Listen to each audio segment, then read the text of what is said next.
Hello there, this is a very quick guide on how to do a very smooth transition using layering for flesh rather than blending. I'm using MODOK Scientist Supreme from Marvel Crisis Protocol as he's got a massive face, so it's nice and easy to show the process. First thing I'm going to do is I'm going to paint all of his skin with some Bugman's Glow. Then I'm going to give his skin a wash with some Reikland Flesh Shade. Now in the video you're seeing me actually washing his gold, but this because this video is part of a larger video where I paint the entirety of MODOK. You'll have noticed the eyes and I finished on the model. The reason why I've done that is because basically if I make any mistakes with the eyes, I can clean it up a lot easier now than rather when I finish the actual face. So with the wash dry, the first thing I'm going to go and do is I'm going to relayer that Bugman's Glow, avoiding any recesses. The recesses that I'm avoiding at the moment are sort of the really deep and darker ones.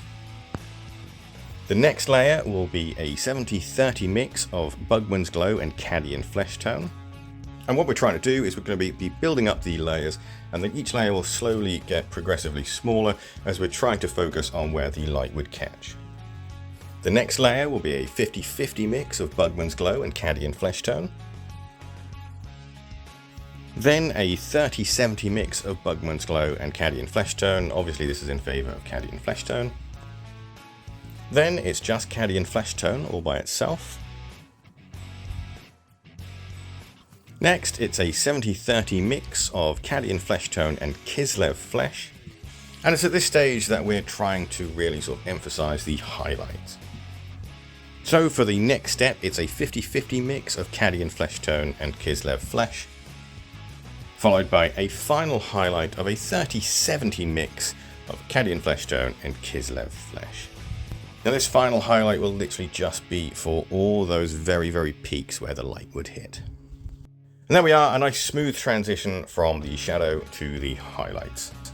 I use this technique mostly for sort of larger figures. There's not really much point in going to this much detail with sort of much smaller figures, unless of course you want them to be more display pieces.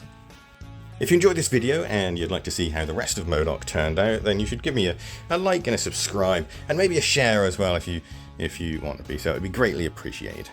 Thanks again for watching, and I guess all that's left to say is goodbye for now.